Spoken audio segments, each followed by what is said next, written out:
Hello, everyone. I'm just going to give it a second to let everybody join in, and then we'll go ahead and get started.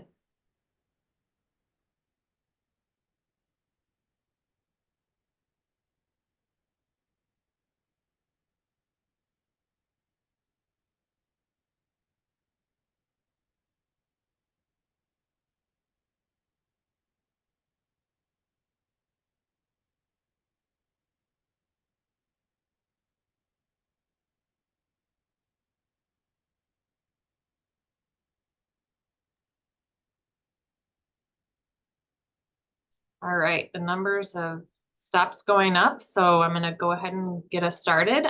Good morning. My name is Mary Myers. I'm the Director of Business Development here at the Lake Superior Community Partnership.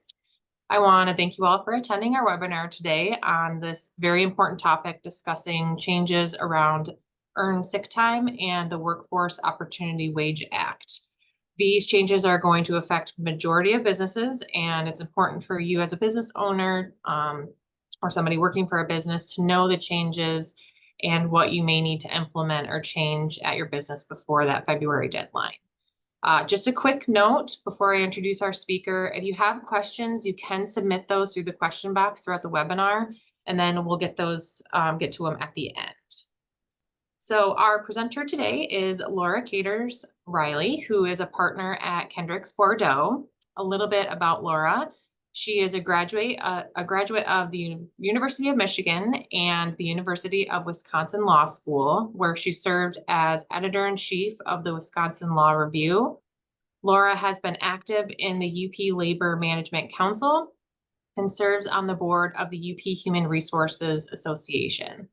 She has a general practice with an emphasis on management side labor and employment law and business law. So with that, thank you for being here today, Laura, and I'll hand it over to you. Thanks, Mary. So good to be with you all today. These are a couple of important changes to the law. And if you know any fellow business owners who couldn't attend today's webinar, be sure to clue them in that these laws are coming down the pike. So our agenda for today, I want to first brief you, how did these laws suddenly spring to life? How did we get here? And then we're going to go through each of these laws to highlight the key features of them that you're going to need to know in order to comply with them. So the Earned Sick Time Act, we're going to be discussing the changes to required paid sick leave in the state of Michigan, and the Improved Workforce Opportunity Wage Act. That's a mouthful, so I'm just going to call it the Wage Act. And that implements changes to minimum wage as well as tipped minimum wage, which will be important for everybody who works in hospitality. Finally, we're going to end with Q&A. And as Mary mentioned, put those questions in the chat if you have them, and we'll get to those.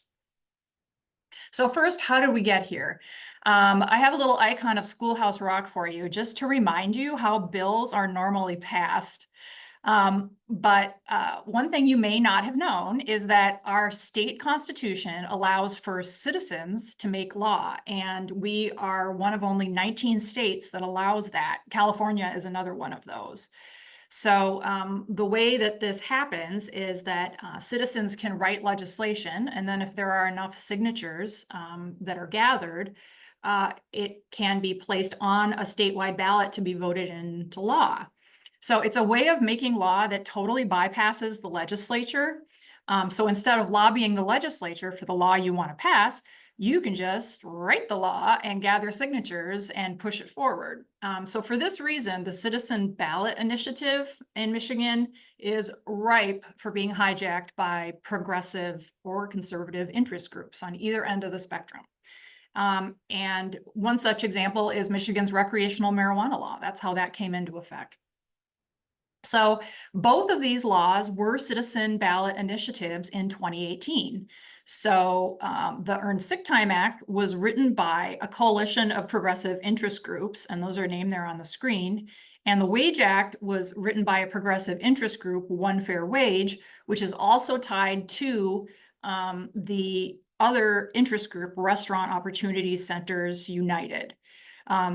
So basically, this is a conglomeration of activists and restaurant workers that more or less stands in opposition to the restaurant and lodging organization for businesses. So back when these citizen ballot initiatives came to the fore in 2018, the legislature, which you might remember, was essentially majority Republican, and at the time there was a Republican governor, Governor Snyder. So the concept there was, in order to kill the citizen ballot initiatives, the Constitution says that the legislature has the option of adopting the citizen ballot initiative, and that takes it off the popular ballot. So back then, the ballot was expected to pass by a large margin, and folks on the conservative end of the lawmakers in Lansing decided that that needed to be stopped, and they were going to first adopt these citizen ballot initiatives and then move to amend them in the same session, because then at the end of that legislative session, the majorities were going to switch over to the Democratic Party, and things were unlikely to be able to be amended then. So the legislature, while they had Republican majorities, adopted the citizen ballot initiative and then moved in the same session to change them significantly. So what we ended up with that took effect March 2019 is basically much more watered down versions of the rather progressive aspects of both Earned Sick Time Act and the Wage Act. And that became the Paid Medical Leave Act, which some of you have already had to comply with, and the Wage Act of 2018. So what happened next is there was a lawsuit alleging that what the legislature did by both adopting the citizen ballot and then amending it in the same legislative session violated the Constitution. So I won't bore you with more details than that, but essentially it worked its way through the appeals courts, and it ended up with the Michigan Supreme Court. Their decision was issued July 31st, 2024. So what the Supreme Court decided is that the way the legislature approached the adopting of the citizen ballot and amending it in the same session was in fact unconstitutional. And so as a result, the court moved the needle back to the original version of the citizen ballot language that the legislature initially adopted before they amended it, because the court basically said, yeah, legislature, you were okay to adopt it, but if you were going to amend it, you had to do it in the next legislative session. You couldn't do it in the same session where you adopted the citizen ballot. So what this did was bring the versions of the law back to the versions that were originally supposed to be citizen ballots, that the original language written by those progressive interest groups. I want you to understand that, because as we go through the law, you're going to note, number one, there is some vagueness in some of the terms in a way that normally would not have been there had the legislature been responsible for this legislation, and had the legislature's, many, many staffers who do research and know how to write laws, had those folks been involved, there, I think, would have been a lot less vagueness to these laws, and probably they would have been a little more moderated than the obviously pro-employee progressive nature of the terms that are here. So keep that in mind as we go through these, how we got here, and as you work forward in these laws. So the effect of this is for the original citizen ballot versions to take effect into law February 21st of 2025. So let's take a look at the Earned Sick Time Act first. So what I would invite you to do actually is, if you are one to read statutes, you can look up this law. And right now the legislature has it listed with both the old language in it from the Paid Medical Leave Act and the new about to be effective language side by side. So you can see it, one and then the other. So if you like to read, you can do that. But let's briefly take you through the points. So this law replaces Michigan's Paid Sick Leave Act. And the basics of it is that it applies to all employers with at least one employee. So that essentially covers every employee, every employer in the state of Michigan except the federal government. And it applies to all full-time and all part-time employees. Unlike the Paid Medical Leave Act, which carved out some of those groups of employees. There are some special rules for employers with 10 or fewer employees as a nod to small businesses on the premise that they have fewer resources and fewer dollars to spend on paid sick leave. But that doesn't really give many breaks. It just adjusts some of the way the language is applied. The gist of the law is that employees accrue paid sick time of at least 1 hour for every 30 hours worked. And by the way, there is not a mechanism in this law for an employer to choose to do one big dump of paid sick leave for everybody. It doesn't prohibit it, but it doesn't allow for it in the same way that the Paid Medical Leave Act did. So the way it's currently written is that it is a accrue as you go method of having paid sick time earned. There are expanded reasons for using sick time. You might recall that the Paid Medical Leave Act had those expanded reasons, but this expands them further. You must allow for accrual of at least 72 hours of paid sick time per year, with some differences with small employers of 10 or fewer employees. And you have to allow carryover of unused time year to year with no max or cap. However, you can prohibit people from using more than 72 hours in a given year. So I think if you calculate that against the typical 40-hour work week, you've got like 9 days. At the time that this ballot initiative was drafted, by the way, the Michigan Restaurant and Lodging Association deemed it the most extreme and burdensome paid sick leave mandate in the whole country. Worse than California, which is saying something. At this point, there are now 14 states, including Michigan, that has enacted a Paid Medical Leave Act. So I have drafted a side-by-side table comparison that I've been handing out to my clients that directly compares the Paid Medical Leave Act that we currently have with the Earned Sick Time Act. So if you are one of those folks that has had to comply with the Paid Medical Leave Act, meaning you basically had 50 or more employees at this point, you might want this because you can see at a glance how these two laws are different.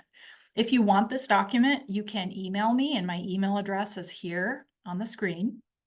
Also, if you happen to be a member of the UP Human Resources Association, you can find it in your member benefits because I posted this in my blog post on that website. For those of you who have not been subject to the Paid Medical Leave Act because you have fewer than 50 employees, you haven't had to think about this until now. So the key questions here are, is your business a covered employer?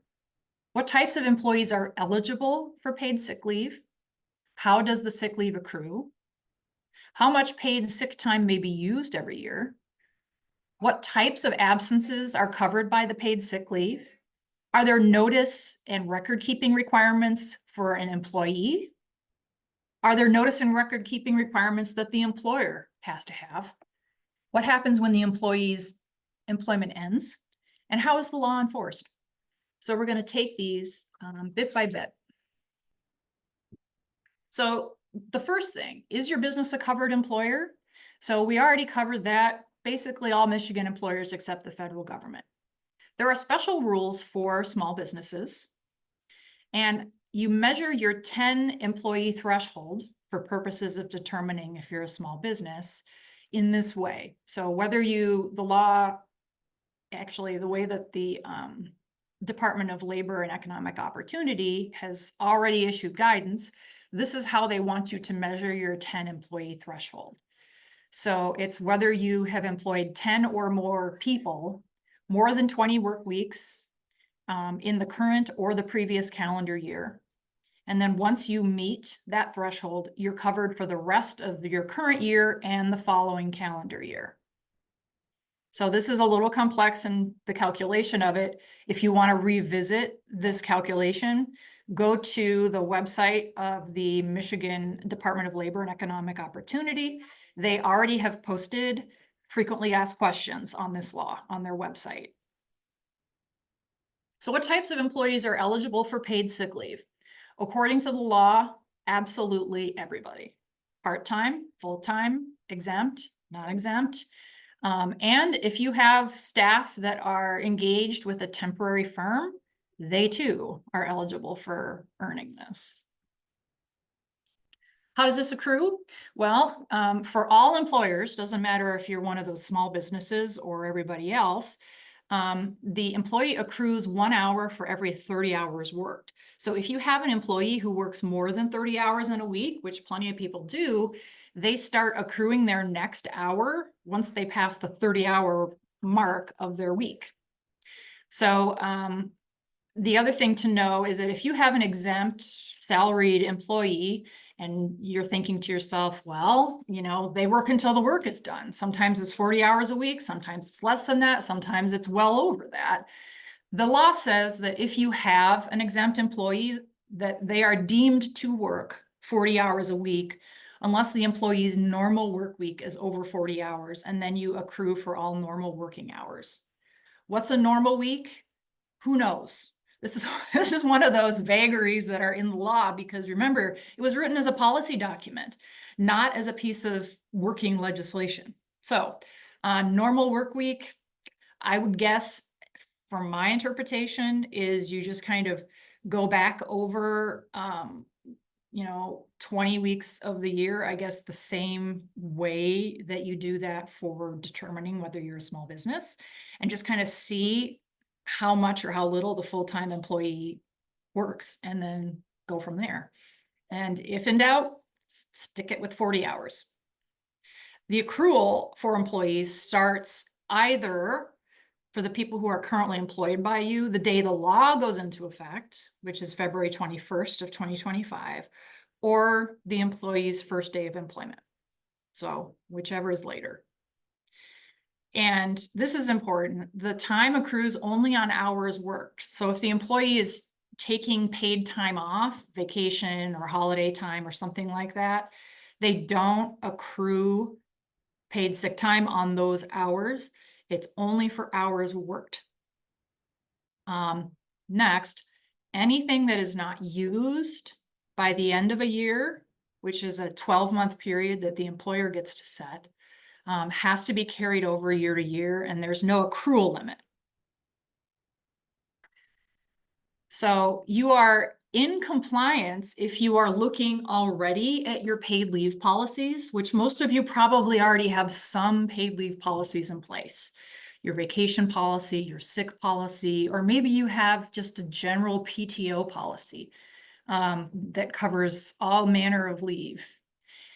You might already be in compliance, and the law says that you are, as long as you provide paid leave in at least the same amounts that the law requires, and that you allow it to be used for the same purposes that the law requires, and that employees accrue that time off at either the rate equal to or greater than the law requires. So I would expect that virtually everybody will need to take a look at the written policies or the unwritten policies that they currently have for these things, and adjust them. So even if you're providing all the right time off, you have adjusted it for how it can be used and so forth. How much paid sick time may be used each year? This is where it divides between the small businesses and the large businesses. So if you have fewer than 10 employees, you can limit the amount of paid sick leave to 40 hours a year, but you must also allow, if the employee has accrued more than 40 hours in that year, you have to let them use up to 32 hours of unpaid leave time for the sick. So they have a combined 72 hours in combination of paid and unpaid.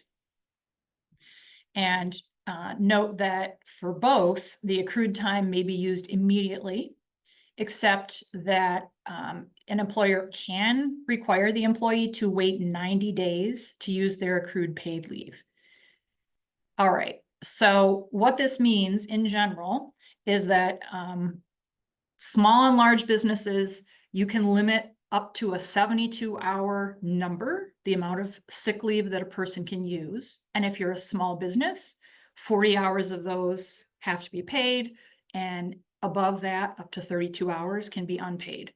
Large businesses, you're paying the entire 72 hours, provided the employee has accrued it. You aren't required to kick in more paid hours if the employee has not worked enough to accrue those hours. Now, I have a little question mark in terms of the idea that employers can make employees wait 90 days upon hire to use their accrued paid leave, because the law as it's currently written plugs in April 1st, 2019 as the date after which the 90-day policy can take effect.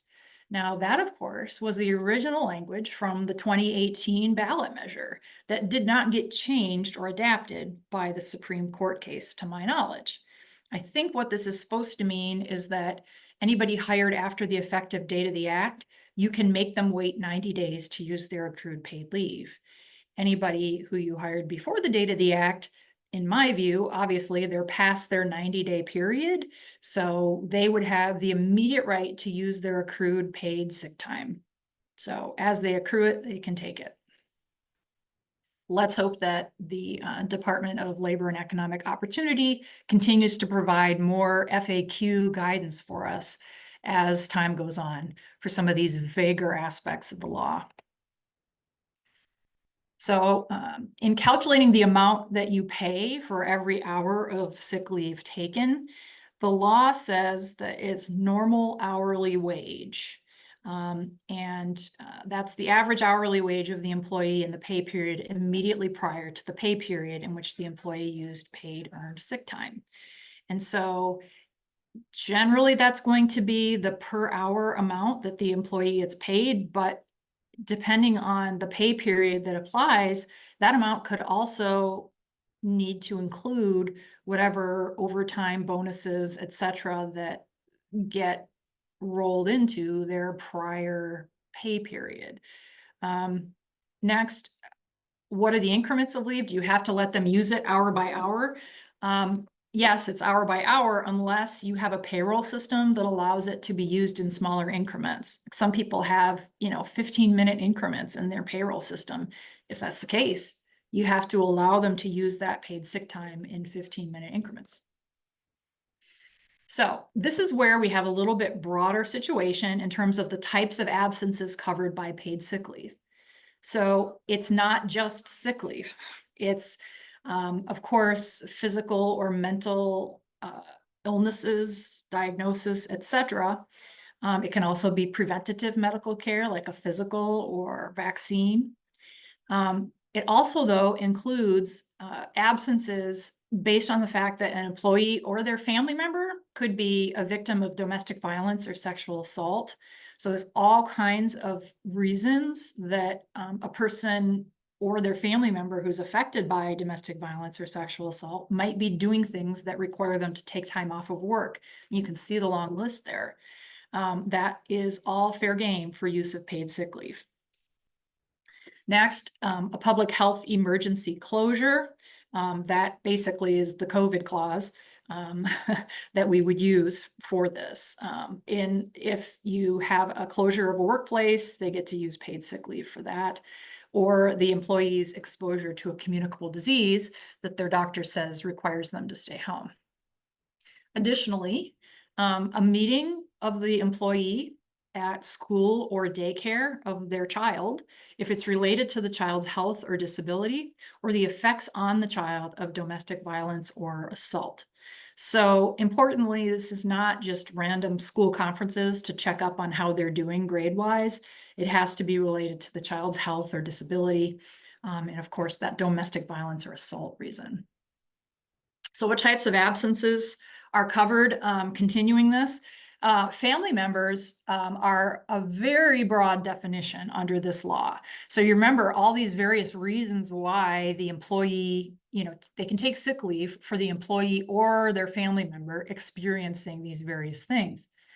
Family member in this case means not only the traditional blood and marriage relationships listed on your screen, those were covered under the Paid Medical Leave Act, but also these two sort of wild card categories that are vague, without definition, and are open to interpretation. Again, because this law was originally passed as a policy document, not written by somebody who is used to having laws interpreted. So we've got a domestic partner who is defined as a committed relationship between two adults. What does committed mean? Are you, as the employer, going to quiz your employee on whether they're actually committed? Probably not. The other one is any individual related by blood or affinity whose close association with the employee is the equivalent of a family relationship. So two undefined terms that are really open to the beholder. Affinity, what does that mean? Well, Webster's dictionary defines affinity as a relationship through marriage, so like an in-law relationship. But the truth is we don't know because the law doesn't define it. And so far, we don't have any guidance from the Michigan Department of Labor and Economic Opportunity. So we're gonna have to wait for that. Further, what does it mean to have an equivalent of a family relationship? Who knows? Does it mean that you all go on vacation together? Does it mean that you live in the same household? Not necessarily, because plenty of people live apart or, have a divorced relationship, but they are in a family relationship. So those are things that you're going to have to work your way through with employees who claim to have a family member relationship that falls into those categories. All right. Are there notice or record keeping requirements for the employee? So on the employee side, you need to be aware that you can say that if the leave is not foreseeable, that is, they suddenly take sick, that the employer has to give notice of them having taken the leave for the purposes that the law allows as soon as practicable. So you have to adjust your policies on that. An interesting one is if there is a foreseeable need to take paid sick leave, you cannot make the employee tell you any earlier than 7 days of the date the sick leave is to begin. So let's say you have an employee who knows they're going to get a hip operation. Technically, you can't require them to tell you they're about to do that more than 7 days prior to the date of the operation, the date they start taking leave. And so if somebody gets an operation and then they have physical therapy and they're out of the office or they need accommodations for that period, you might not know about it until a week prior, and you can't require them otherwise.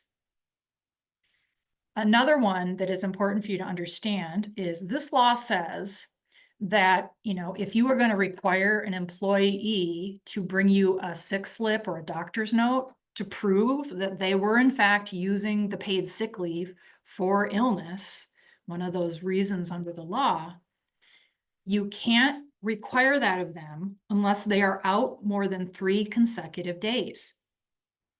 So that means if an employee takes one sick day and then they're back the next day, you can't make them prove that it was a sick day. You cannot make them get a doctor's note. They have to be out more than 3 days strung together in order for you to even require the note. So the employee can say that they were out for sick time, but you have no way of verifying that because the law doesn't let you do that. If in fact the employee is out for more than 3 consecutive days, of course you can require that doctor's note. But if you do, and the employee has to pay a copay or something out of pocket in order to get that note, you have to reimburse them for the amount they had to pay to get the doctor's note. An additional piece of this, you cannot delay the taking of paid sick leave contingent on the documentation. So going back to the example of the employee who says, in 7 days, I'm going to be getting a hip operation and I'm going to be out for PT and I'm going to be out for, an inability to be back in the office. You can require their doctor's note that outlines how long they're going to be out and what kinds of accommodations, if any, they might need. But if the employee blows off that requirement, they still get to take their sick leave. You can't delay it. So the documentation that you do get in any circumstance doesn't have to be detailed and must be provided in a timely manner upon request, whatever that means. That's another phrase that's not really defined in the Act. Your requirements as an employer are these. First, you have to display a poster, and that poster is up on the Labor and Economic Opportunity website for download. The law requires you to post it in English and in Spanish, even if you have no Spanish-speaking workers. If you have workers who speak other languages, like, any Arabic or any other language like that, you are required to get a poster up that has those languages in it. How you're supposed to get that poster, not clear at this point. Currently, the only poster up on the Labor and Economic Opportunity website is in English. I would think that at least the Spanish version will be forthcoming, since that's a requirement of the Act. You're required to inform employees in writing the amount of leave that's required under the Act, the terms of your policy, and you have to tell them that they have the right to sue you. We'll talk about that later, or file an administrative complaint if you violate this law as an employer. How are you going to be giving this thing in writing to them? Well, the easiest way is to put this information in your employee handbook, because that's something in writing that you're going to give them whenever you hire, etc. If you don't have a handbook, you're going to have to work something up. Maybe you provide them with a printed copy of the poster and hand it to them at hiring. That's another possibility. You have to retain records for 3 years after somebody has taken leave and has worked for you. Take a look at the Act and the guidelines under the department's FAQs for exactly that. But what's important here is if you fail to keep records and you are sued, or the administrative agency audits you, there's a rebuttable presumption that you violated the law during the period you don't have records. What does that mean? It means that when it comes to investigating whether you violated the law, you are guilty until you prove yourself innocent. So there's going to be an assumption that the reason you don't have the records is because you violated. So that's pretty severe. Record keeping is going to be pretty important. Here's a copy of what the poster currently looks like, and you can find that on your own. So what happens at the employee's termination, or what if they move between positions or departments in your company? So first thing to know, there's no requirement to pay cash when an employee leaves your employ for their unused paid sick time. That's pretty important. If somebody moves between departments or positions in your organization, they get to keep their unused paid sick leave bank. It doesn't disappear because they're switching positions or departments. Additionally, if you terminate or lay somebody off and you rehire them again in 6 months, for example, if you're a seasonal employer, or many times folks in the construction industry have these ebbs and flows in hire and layoff. If somebody's rehired in 6 months, you have to reinstate the accrued unused paid sick leave they had up to the point they were terminated or laid off. So you'll have to reinstate that bank of leave for them. So the enforcement of this law has a 3-year statute of limitations after a violation occurs. So that means if there is a violation, a person has 3 years to sue you, and this does include a private right of action. Unlike the Paid Medical Leave Act, which was only possible to be enforced by an administrative agency of the state, here an employee can go get a private attorney and sue you. They don't have to file an administrative complaint first in the way that, for example, a discrimination claim typically proceeds. They can just go right to the courthouse. The penalties here are some fines, but most significantly, there are back wages, there are liquidated damages, consequential damages. There are costs and there are attorney's fees, and that's there to prompt plaintiffs' lawyers to take these cases because they know they're going to get their attorney's fees.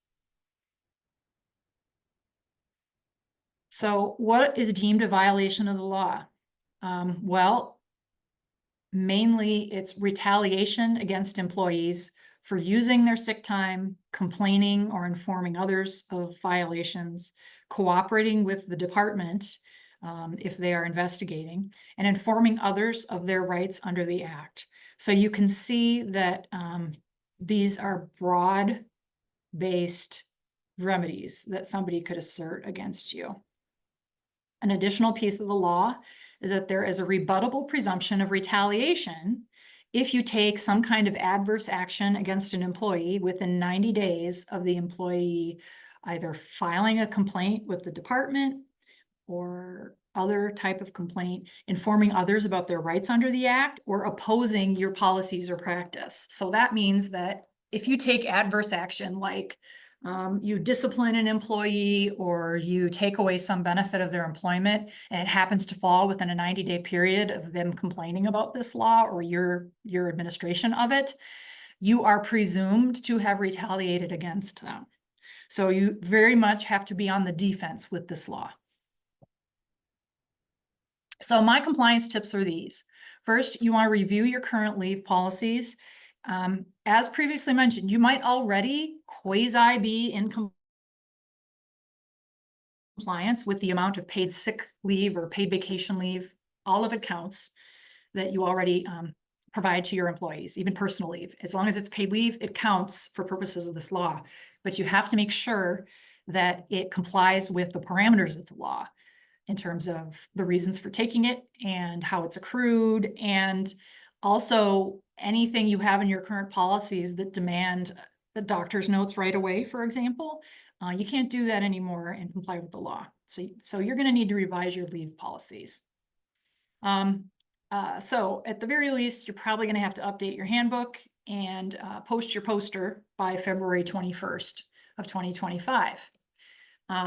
So some additional tips here, because of the doctor's note aspect of this law, where you can't require a doctor's note to prove that the employee was actually sick unless they are out for 3 consecutive days, and further the fact that you have to pay their copays for getting a note, you might think about converting all of your buckets of paid leave time, like sick, vacation, and personal, to one category of paid time off. So that's a tip that I would suggest for folks. And also, of course, you're going to have to, I think, crunch some numbers to decide what kind of economic impact this is going to have on you. And understand that there will be last minute call outs. There will be, because people don't have to tell you ahead of time. Not really. If it's not foreseeable, they just have to get back to you as soon as practicable. And employees are going to know that you can't even ask them to prove they were out sick unless they're out for 3 consecutive days. So I would absolutely expect sick days taken on Fridays and Mondays. And you can't ask them about it. Or you can't demand anyway. You can ask them, but you can't demand a note to verify they were actually sick. I think this law is especially going to be tough for round-the-clock staffed operations, like manufacturers, healthcare, police, fire, and corrections, because if you have people who call in last minute and you don't have a replacement, you really need to scramble. So check on the website for more information. As I said, the Labor and Economic Opportunity Department has already started posting certain things. So keep checking back often for this law for additional interpretations. And make a plan to put your changes in place. There are some employers who are deciding that they're going to make the changes January 1, so they have some time to work it out. By the time the law really takes effect, and you would be held accountable for things like retaliation and adverse employment actions for getting wrong the implementation of this law. So next, we're going to move into the minimum wage law. And here is the statutory citation there. So this law is going to basically bake in inflationary adjustments for the minimum wage for the foreseeable future. So you can see the effect here. And by the time it's 2029, there will just be a straight up inflation adjusted minimum wage. There will not be a number. Who's going to adjust this for inflation? The state treasury. So the numbers that you're seeing here are the prediction that the Michigan Restaurant and Lodging Association has, because the feature here, going back, is that the law says that, you know, it's $10 plus state treasury inflation adjustment, 1065 plus state treasury inflation adjustment. So the fact that there's an inflation adjustment always to the minimum wage number means that we are really at the mercy of the national inflationary numbers, because Treasury pulls its inflation numbers from a particular data set of the US Bureau of Labor and Statistics, and that's the CPIW database. You know, inflationary adjustments are going to be at the mercy of the national economy. The Michigan Restaurant and Lodging Association has calculated just a, for instance, idea of what this would look like. Even assuming our inflation numbers continue to normalize anywhere between 2% and 3% a year, here's what the minimum wage could look like. So we're bringing ourselves into an over $12 an hour, over $13 an hour. And that particular advocacy organization is estimating that by 2030, we will have a $15 an hour minimum wage. So here is the Bureau of Labor Statistics table that this comes from. It's the Consumer Price Index for urban wage earners and clerical workers. Notice the word urban, which we in the UP definitely are not. So that's where this data comes from. By the way, the Social Security Administration uses this exact database to make inflationary adjustments to Social Security benefits. So I think probably that's why this law uses this particular data set. My little sketch there on the right-hand corner of your screen shows you what our annual inflationary numbers have been since 2014. Remember, this law was drafted by the progressive interest groups back in, late 2017, when inflation was 2.1% year over year. And here we are now in a world where post-pandemic, we have these significant inflationary numbers year over year that really increases the minimum wage. And our only hope is for it to normalize. The other story here is that this law phases out the tip credit. So if you are an employer that is using a tip credit to make up your minimum wage for your tipped employees, the law phases it out. So it gradually, essentially reduces the amount that you can use towards your tip credit until February of 2029, when there is no tip credit allowed at all. This slide is very busy. It has a lot on it, but essentially what this is showing is a comparison between the old version of the Minimum Wage Act when it was passed by the legislature, and shows the new effect of this. The key thing is that the old version of this did not phase out the tip credit, and this one does. I would actually commend you to some of the fact sheets that the Michigan Restaurant and Lodging Association has been putting out, because that particular industry is very much affected by the phase out of the tip credit. So there is some information there. One extra thing to point out here is that there is one thing that's the same between these two laws. So the old version of this law declined to allow an increase in the minimum wage year over year if Michigan's state unemployment rate was greater than or equal to 8.5%. And it is the same for this new law as well. So you have some additional rules for using the tip credit. You need to keep your records for 3 years about this. Again, this is a civil lawsuit area, so employees have the right to bring private actions.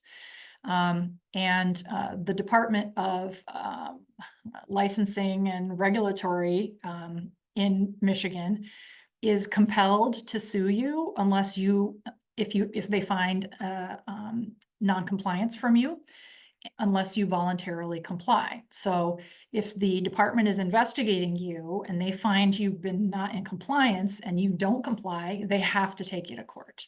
This is an interesting twist in this new law. And the penalties can be significant. So your compliance tips: review your current wages and decide whether this is a moment when you're going to make some change. You want to think through too how this increase in a minimum wage that's coming is going to affect your other positions. I mean, commonly employers do not want their very most entry-level positions to make more than the people who are supervising them. So this is going to have a chain effect on everybody up your ladder if those minimum wage provisions are going up. And if you use a tip credit, if you are in the hospitality industry, there's all kinds of things that are possible to be done. Many are already doing it, considering a service charge on top of that. But remember, there are provisions in the law that require disclosure to customers if you're going to add such a thing to their bill. Again, check out the Restaurant and Lodging Association. They've even identified possible other models, like a commission-based model, which is potentially allowed under the Fair Labor Standards Act. I guess it's time for some out-of-the-box thinking on this. And of course, you're going to analyze the economic impact. Again, consider doing this by January 1 so that you have time to adapt to the real start of the law, so you can work the kinks out before you become legally liable on February 21st. So I'm going to preempt your questions here by saying, any chance the legislature will change this? I get this question a lot from clients these days is, well, wait a minute, this could possibly be reversed, right? Well, it would have to be done by the legislature because Michigan Supreme Court is the highest court that's allowed to interpret the state's constitution. So the Michigan Supreme Court has already spoken on this, and this is where we are. It's very little chance that the Michigan Supreme Court would reconsider its own decision, and it's discretionary in any case. Even if somebody motioned the court to reconsider their decision, they don't have to hear the case. So it's the state legislature that could potentially change this. And while it's technically possible in the next legislative session, which will be January 2025, I think it's unlikely. Because remember, Schoolhouse Rock, for a bill to become a law, both houses have to pass it and the governor has to sign it. Take a look at my little hand scratch arrow there. Here we are, all significant aspects of the government in the state are controlled by Democrats right now. And that the party in the state is not going to change what they have. In fact, Attorney General Nessel barely defended all the appeals of these laws. And so I highly doubt it. So at this point, I'm ready for Q&A, Mary, if you have some things in the chat. Perfect. I do, if I can get my camera to come back. We have quite a few of them. So to kick off, we did have some questions come in ahead of time so that you won't see these in the chat. But the first one is, if someone calls in sick, can you pay them 24 hours instead of the hours for that shift? Same with, like, if they were out for 3 days, could you pay them for 72 hours instead of the 3 days of the shift work, so that you can kind of use the PTO bank instead of having to worry about them maybe calling out on Mondays and Fridays throughout the rest of the year? You can't compel them to use it. They have to use it voluntarily. So I don't know that compelling that kind of use of paid sick leave would work. Okay. Yeah, so So that's do the hours worked for the shift if they called out, not for a day. oh, the hours worked for the shift. Um, well, I suppose you could pay them for the whole shift, but I'm not sure how that would improve your paid sick time use any. Okay. Along with that, are there any requirements for using it in increments? For example, do you have to use it in a 1 hour block, or do you have to do it for every minute that's requested? You have to allow people to use it in the smallest increment of time that your payroll system allows. So if you have a payroll system like Paycor or whatever that has people take time right now for other things in 15-minute increments, you have to let people take paid sick time in those increments. If you don't have a payroll system that otherwise provides it, then it would be hour by hour. You answered if they have to do a payout, which you do not have to. Right. Can a company offer a payout for unused sick time instead of carrying it over, or do they have to carry it over? You have to carry it over. Does this apply to railroad workers covered under the RLA? That's a good question, and I don't know the answer to that. Okay. I will say this, it does apply to everybody covered under a collective bargaining agreement, and collective bargaining agreements can be more generous than the law provides. So there's nothing that prevents a collective bargaining agreement from running the show here. The issue, though, is if you have a collective bargaining agreement that doesn't expire before February 21st, the employer stays under the current collective bargaining agreement until the current collective bargaining agreement expires. So in other words, if you have a collective bargaining agreement that provides for a lesser amount of paid sick and different wages than these laws provide, you don't have to comply until that agreement expires after February 21st. All right, perfect. There's a client that uses a point system for attendance. They currently give the option to take a point or use sick time or PTO. If they continue that policy, would they still be compliant, or should they require the use of paid sick time first in order to be compliant?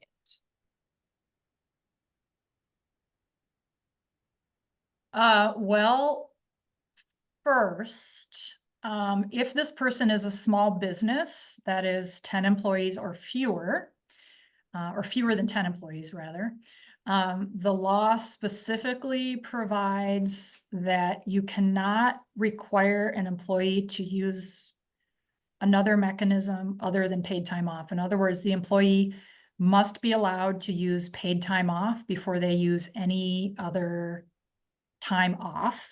So that's one piece of it. If this is a large employer, I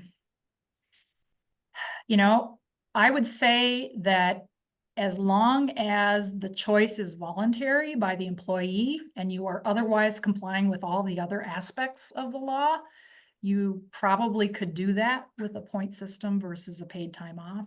But I would not compel the employee to use that time if you have a system like that. Perfect. If a person owns multiple businesses, do they need to add all employees for all businesses to determine if they have over the 10 employees? Or is it per business, like per the LLC or the DBA that's set up? That's a great question. And what this person is asking is, are there like joint employer rules that apply so that if the same owner has multiple separate entities, are they all counted as one? I don't think there's a joint employer rule here. I would have to look back at the definitions. So the law, each one of these laws has a definition section that describes what an employer is. So I would have to look back at that. But at this time, I'm gonna assume without more information that it's entity by entity. and which employees work for which entities. All right, perfect. What about volunteers like firefighters? They have to be an employee. So if they are classified as a volunteer and not as an employee, they don't get this. All right. When considering the definition of a large or small employer, does it include all entities with common control by husband and or wife slash spouse? I'm assuming that if they get a W-2, then they're considered an employee. Yeah, so I think that's a version of the same question that we talked about earlier, is whether there's a joint employer rule. I would take it entity by entity. So, if husband owns an entity, I would take that count that way. And if wife owns an entity, I would take that count that way. But I commend you to review the definition of employer in these laws, because they have one right at the beginning of the section. Perfect. All right, a few more. Record retention. Could that be done by timesheets? Record retention, Or absolutely. record retention, yeah, sorry. Yep, as long as you keep track of the kinds of things the law is going to penalize you about, i.e. the amount of hours earned per work hour, when the person used it, what they used it for, if you happen to know. So all the things that the law is going to hold you to account for, you can use your timesheets as long as you collect that information. All right. If it's a salaried employee is required to work less than 40 hours, say they are for that 30, would they use 30 or 40 hours for the accrual? So the law is written that they're assumed to work 40 hours unless the employee's normal work week is a different amount of hours. So I would say if you can make the argument that their normal work week is always less than 40 hours and you have the records to show it, you would base it off of their normal work week. And if their normal work week based on that data is 30 hours, you would go by 30 hours. All right. And what about overtime hours? Is that also included in the accrual or no? Yes. Okay. Can you front load the time instead of accruing it? That's a great question. I think I said earlier in the presentation, the law does not specifically allow you to front load in the way that the Paid Medical Leave Act did. The Paid Medical Leave Act, those of you who had to comply with it, you'll recall that that law says that you can either front load or you can accrue. It's the employer's option. This law does not specifically allow for front loading. It only describes accrual. That, on the other hand, it doesn't prohibit it. So we're kind of in this gray zone that, well, the law doesn't prohibit. So I would think that as long as you are making sure that you square up with the employee, you could probably front load it until the department's interpretation tells you otherwise. In other words, if you are front loading, 72 hours on a 12-month basis, you have to make sure that you're tracking the employee's hours and then, make sure that once they have worked past the point where they would have accrued 72 hours, you have to give them more time. So front loading helps your bookkeeping to a point, but you still have to make sure that you're not shorting the employee, because remember, they have unlimited ability to accrue time. So, there's not a cap of 72 hours of accrual per year, just 72 hours of use for the year. So you still have to track whether they have exceeded in their earning the amount of the bank that you dumped on them at the beginning of the year. Perfect. So we've got a couple questions that have come in about comp time. If you offer comp time instead of having to pay the overtime, how does that work? Comp time is still allowable. There's a specific section under the law for comp time. Perfect. And then you might have answered this. This is one that I didn't read ahead of time. Thank you for your expertise, Laura. In regard to the ESTA accrual, does the accrual have to be available for use as soon as a team member works their 30 hours? I anticipate that many organizations load PTO accruals following payroll process. It has to be available for use as soon as the employee accrues the hours. The only exception to that is that little carve out in the law that does allow employers to compel employees to wait 90 days to use their accrued leave. But, apart from that 90-day window, if you choose to adopt it after somebody has been hired, all time is immediately available for use after accrual. Okay. One last question, and this is actually one that I had. So a lot of this law is backdating to 2019 when it was originated. When this goes into effect in February, if you have employees that started in 2019, do you have to accrue the overtime or the PTO from the time from 2019, or is it just going forward from February? No, you don't. It's going forward from February. Okay. Because right now, everybody's under the Paid Medical Leave Act regime. So this law is not in effect yet, and it doesn't have retroactive application. Even though there is that April 1, 2019 chunk of language in the statute, it appears to be from the effective date of the law or the date of hire, whichever is later. Perfect. Well, that was all the questions. I really appreciate your time, Laura, and going through all of this with us. I know that this is a complicated new law with a lot of ins and outs to it. This webinar was recorded, so the slides will be available to everybody and they will be posted on our website. But thank you again, Laura. And if you guys have any questions or follow-up questions, you're more than welcome to send those over to me and we can see if we can get some of those answered as well. So with that, I will let everybody go and have a good afternoon. Thank you. Thanks.